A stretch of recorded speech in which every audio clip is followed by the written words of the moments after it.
Hello friends, next topic की तरफ चलते हैं। अगले वाला टॉपिक है नॉन आइसोलेटेड एजेंशल सिंगुलरिटी। बहुत शॉर्ट डेफिनेशन दे रहा हूँ, ज़रा समझने की कोशिश करना। मैं कह रहा हूँ the limit point of pole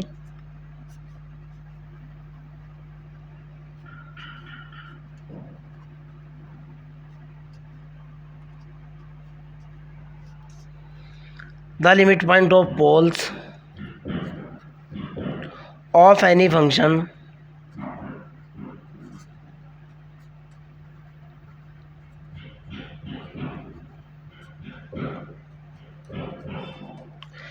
at z is equal to a is called non-isolated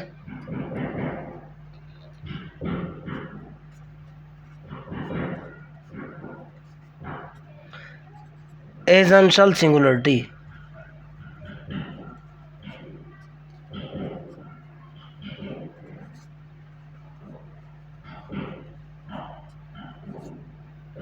okay, मतलब क्या निकलता है? मतलब ये निकलता है कि जो फंक्शन का पोल है, ओके, पोल्स का जो भी लिमिट पॉइंट होगा, क्लियर है ना, limit points of the pole is called isolated essential singularity. Okay, मतलब ये है कि मेरे को जो फंक्शन दिया हुआ है उसका लिमिट पॉइंट निकालूंगा।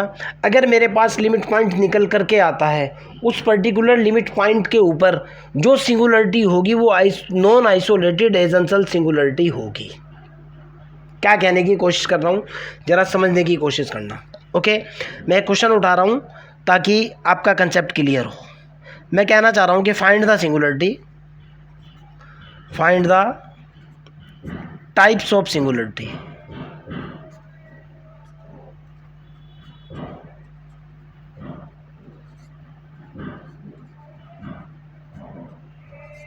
और क्वेश्चन है मेरा cot pi z divided by z minus a का कंप्लीट स्क्वायर, और मैं निकलवा रहा हूँ 8 पॉइंट दे रखा है z is equal to A and z is equal to infinite. यानी आपको z is equal to A के ऊपर, z is equal to infinite के ऊपर इस फंक्शन की सिंगुलरिटी कैलकुलेट करनी है, किस तरह की है। ओके, क्वेश्चन को स्टार्ट करने से पहले आपको एक बात क्लियर कट बता दूं, फंक्शन का जो अंश वाला पार्ट होता है उसको ज़ीरो के बराबर इक्वेट करके हम जीरोस निकालते हैं। पॉइंट नंबर 1, फंक्शन का हर वाला पार्ट ज़ीरो के बराबर इक्वेट करने से हम पोल्स निकालते हैं। Point number 3, limit point of zeros. Okay, यानी फंक्शन के अंश वाले पार्ट को ज़ीरो रखने के बाद अगर वहाँ से कोई लिमिट पॉइंट बनता है, लिमिट पॉइंट ऑफ जीरोस कहलाता है आइसोलेटेड एसेंशियल सिंगुलरिटी। ओके, और लिमिट पॉइंट ऑफ पोल्स कहलाता है नॉन आइसोलेटेड एसेंशियल सिंगुलरिटी। अब मेरे को साथ में ये भी कैलकुलेट करना है कि क्या इसके अंदर लिमिट पॉइंट ऑफ जीरोस है या लिमिट पॉइंट ऑफ पोल है। क्लियर? तो मैंने क्या किया, मेरे पास f of Z is equal to है, वो है cot pi z divided by z minus a का कंप्लीट स्क्वायर। मैं इसको लिख सकता हूँ बेटा साइन पाई जेड बटे कोस पाई जेड, उल्टा कर दिया मैंने। इसको मैं क्या लिख सकता हूँ, F of Z is equal to, मैं लिख सकता हूँ, कोट है ना, इसको लिख सकता हूँ cos pi z upon sine pi z into z minus a का कंप्लीट स्क्वायर। क्लियर? अब इधर आ जाऊँ आप, फोर जीरोज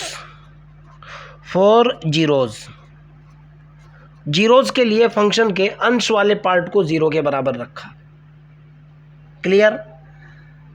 फंक्शन के कौन से पार्ट को ज़ीरो के बराबर रखा भाई? मैंने अंश वाले पार्ट को ज़ीरो के बराबर रखा, और रखने के बराबर मैं देखता हूँ मेरे पास क्या रिजल्ट निकलता है। यहाँ से मेरे पास आता है भाई cos pi Z is equal to zero, zeros तो निकलेंगे यहाँ से। लेकिन यहाँ मेरा कंसेप्ट है नॉन आइसोलेटेड सिंगुलरिटी का, इसलिए सबसे पहले मैं फंक्शन के हर वाले पार्ट को 0 के बराबर रखूँगा ताकि मेरे पास पोल्स आ जाएं। ओके, ज़ीरोज़ के लिए तो ये हुआ, मैं कह रहा हूँ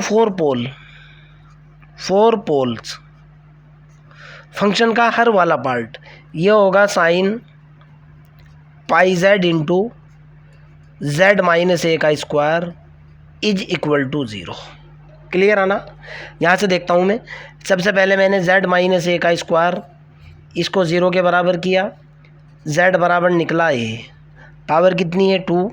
ओके, तो मैं क्या कहूँगा, z बराबर a is a pole of order 2।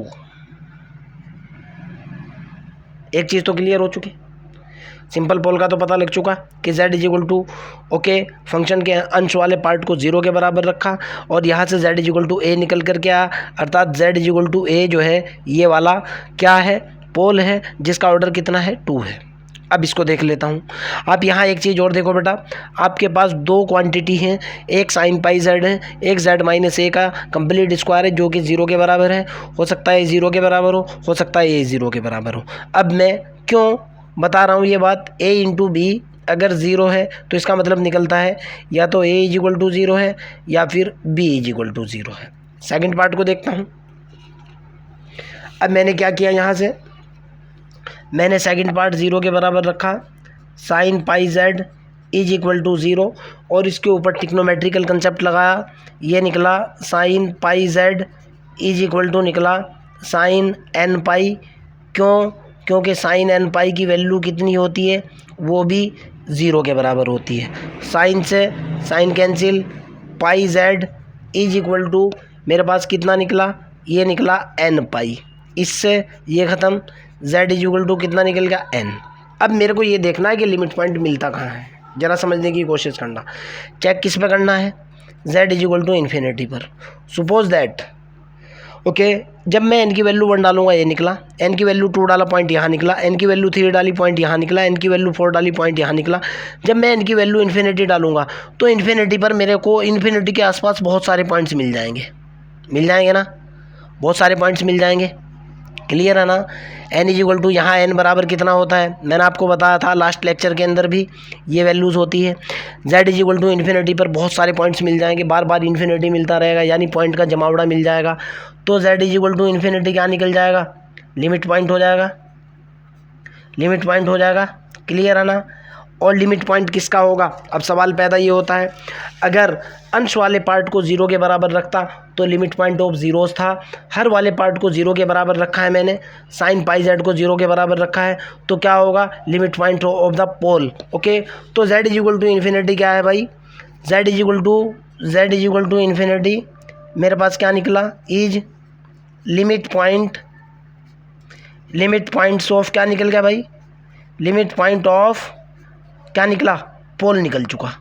और जब लिमिट पॉइंट ऑफ पोल है, लिमिट पॉइंट ऑफ पोल, इसको क्या बोलता हूँ मैं, नॉन आइसोलेटेड एजेंशियल सिंगुलरिटी। देखो आप, limit point of pole is called non isolated essential singularity. Clear? Okay, तो मैं क्या लिखूँगा, z is equal to infinity is non isolated essential singularity. Clear है ना? समझ आती है बात?